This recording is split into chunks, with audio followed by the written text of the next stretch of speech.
Hello tout le monde, on se retrouve aujourd'hui donc dans une vidéo où je vais vous parler de mon dernier tatouage. Donc je me suis fait un tatouage sur le visage. Alors pause parce que j'ai oublié de dire que c'est la talentueuse Triste Soir qui m'a fait ce tatouage.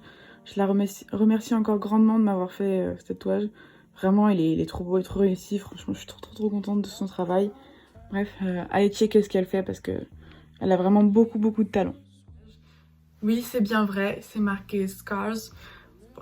Notez mon onglet sur 20 là. Donc ce que veut dire cicatrice. Et ça a donc beaucoup de signification.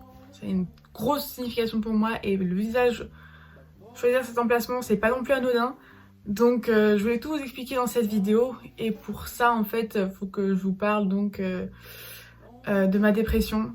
Je vais vous parler de mutilation, de suicide, pensée suicidaire, toutes les choses comme ça. Donc si jamais vous craignez ce genre de sujet, restez pas sur la vidéo tout simplement. Sinon, bah restez et puis je vous laisse du coup avec ma petite explication pour ce tatouage. Donc en gros, pour résumer, ma dépression, ça fait plus de 7 ans que je l'ai. Et c'est en fait au mois d'août 2019 que ça a commencé à être plus grave, dans le sens où l'anxiété commençait à se faire beaucoup plus présente. Et en fait, j'ai fini par en parler à mon médecin qu'en novembre. Et en novembre, elle m'a donc donné un traitement. M'a fait un arrêt totalement. J'ai dû arrêter de travailler parce que je travaillais en plus de mes cours. J'ai dû arrêter de travailler. M'a donné un traitement et donc j'ai fait mon arrêt. Sauf que je suis retournée en cours et ça a rien arrangé du tout. Les cours c'était horrible, ça m'angoissait de fou. Je suivais rien, je comprenais rien. Ça servait clairement à rien que j'aille en cours en fait. Donc j'y allais mais juste pour être angoissée en fait. C'était littéralement ça. Donc vu que je suis plus retournée en cours, je suis tombée dans une dépression profonde. Donc je faisais plus rien de mes journées. Et c'est là que mon médecin, la remplaçante de mon médecin m'a diagnostiquée comme étant dans une dépression profonde et m'a enfin dirigée vers un psychiatre. D'ailleurs, vraiment je conseille pour les gens qui ont une dépression, n'allez pas voir de psychologue, mais un psychiatre. Franchement, si votre médecin peut vous faire une ordonnance, c'est juste ce qu'il y a de mieux, vraiment. Et en plus, mon psychiatre m'a doublé mes doses d'antidépresseurs et triplé mes doses d'anxiolytiques parce qu'il m'a dit qu'en fait c'était de la merde ce qu'on me donnait. Voilà, concrètement, donc, et ça a enfin fini par m'aider.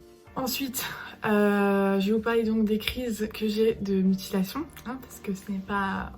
En fait, je sais pas comment définir ça, c'est très compliqué, c'est vraiment ce moment-là où tu sens que tout va exploser en fait. C'est une pression qui monte et tu sens que ça va arriver et tu peux pas le contrôler. Pour moi, ça se manifeste comme un débordement d'agressivité que je tourne sur moi. Et donc je me suis mutilée les bras, les jambes, le ventre. Et j'en suis aussi venue à me mutiler le visage. Voilà. Et dans ces moments-là, je me reconnais pas en fait. C'est une pulsion tellement forte que je ne peux pas contrôler. Et concrètement, c'est quelque chose que je peux pas réprimer en moi. C'est littéralement impossible, il faut que ça sorte.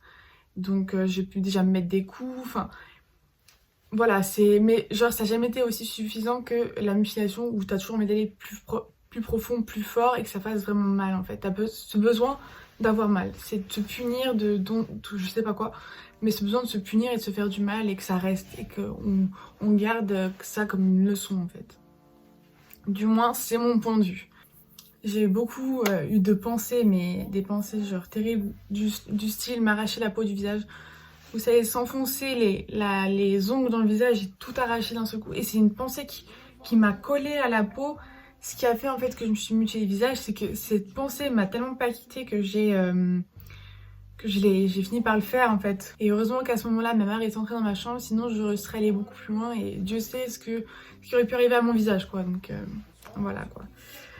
C'est très compliqué d'en parler quand même, hein. C'est pas non plus quelque chose que je parle en mode chill. Là j'en parle normalement parce que je suis face à mon téléphone, c'est pas comme si je parlais à quelqu'un, c'est complètement différent niveau émotion. Enfin bon, et c'est pas les seules pensées que j'ai. La mutilation en fait c'est quelque chose qui est libérateur sur le moment, mais j'ai déjà eu des pensées du style me jeter dans des escaliers. Pour le simple fait d'avoir mal, j'ai besoin d'avoir mal, de me faire mal.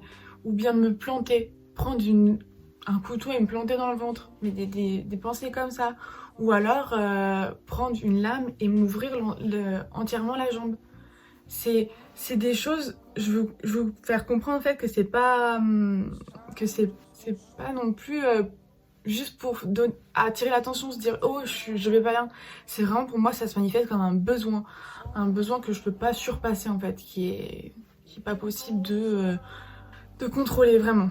Et pire en fait c'est que c'est un cercle vicieux parce que plus on en fait, plus on a envie d'aller plus loin, plus on veut aller sur d'autres membres, puisqu'on n'a plus de place, donc on veut encore en faire plus gros pour que vraiment ça marque notre corps et qu'on soit qu'une plaie et qu'on en fait transférer notre douleur qu'on a, enfin que je transfère ma douleur psychologique sur mon corps en fait, j'ai besoin de la matérialiser sur mon corps et donc ce qui fait que bah, je me mutile quoi et je me fais du mal parce que je vais très très mal en fait, c'est comme ça que je l'exprime. Puis vient les pensées suicidaires, donc c'est quelque chose aussi de très tabou parce que les gens n'y croient pas. Quand t'as des pensées suicidaires, t'as pas fait une tentative, donc tu n'es pas suicidaire. C'est totalement pas ça. Toutes les fois où j'ai envie de crever sur place, littéralement, toutes les fois où par exemple quand je conduis et que j'ai tellement envie de virer dans un mur, dans un arbre, avec la chance de mourir, enfin vraiment c'est quelque chose qu'il faut comprendre, il faut pas prendre à la légère quand quelqu'un vous dit j'ai envie de mourir. C'est très important. C'est pas juste on demande de l'attention, c'est que vraiment on va mal. Pour arriver à en prendre, à parler de ça, c'est vraiment on va mal. J'ai déjà eu ces pensées par exemple de je vais me jeter d'un immeuble, je vais me jeter par la fenêtre. Enfin, vraiment c'est terrible, j'ai eu toutes ces pensées, je me suis dit putain j'ai tout ce qu'il faut pour vous faire une overdose, je peux passer le cap quand je veux. Mais vraiment c'est terrible de se dire ça parce que on a l'impression d'être seul et que la vie n'a plus on a plus le goût de la vie, on n'arrive plus à se dire ça vaut le coup la vie en fait. On se dit ça sert plus à rien, on n'a plus de perspective d'avenir. J'arrivais plus du tout à me projeter, pour moi c'était plus possible de vivre tellement je souffrais en fait. Et c'est terrible parce que c'est pas juste un besoin d'attention, c'est vraiment je me dis j'en peux plus, pourquoi je suis sur cette terre, pourquoi je suis en train de vivre alors que je vais si mal. J'ai vraiment l'impression que à chaque jour j'allais plus il y avait plus à avoir de lendemain en fait. C'était vraiment ça. Et donc ce tatouage représente, on va dire, tout ça. Scars, évidemment, ça veut dire mes cicatrices, donc tout ce que j'ai pu infliger à mon corps.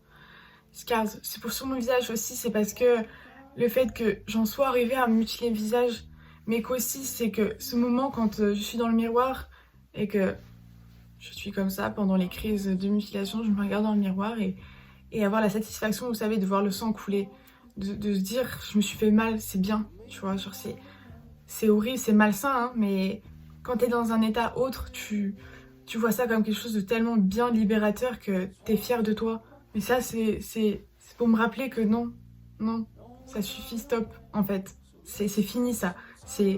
On est en route vers la guérison, on arrête de faire n'importe quoi avec notre corps, on va vivre jusqu'au bout, on va essayer d'arrêter de penser à ça. Je dis pas que j'arrête de penser à ça, que j'y pense plus, mais ça, c'est une promesse.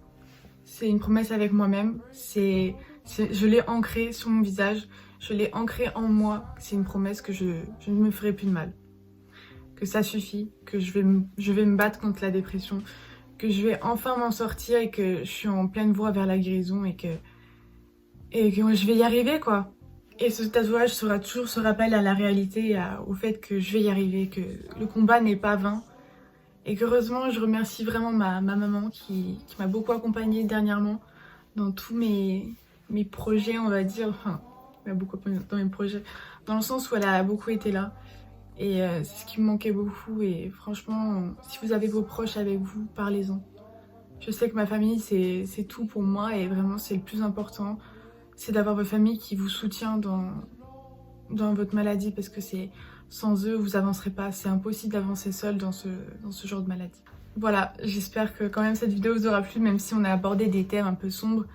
Mais en tout cas, je voulais vraiment en parler parce que je trouve ça très important, ça reste trop tabou. Et j'ai pas fait cette explication juste pour dire je l'ai pas fait pour un effet de mode et tout. Non, c'est vraiment une grosse signification derrière. Vraiment, c'est pour moi que je l'ai fait ce tatouage. Je l'ai fait vraiment pour moi celui-là. C'était tellement personnel que voilà, genre fallait que je le partage, ça fait aussi du bien d'en parler, donc franchement, voilà. Bref, je vous laisse sur ça, j'espère que ça vous aura plu, on laisse un petit pouce bleu. un commentaire, ce que vous voulez franchement. Et je vous dis à une prochaine dans une autre vidéo.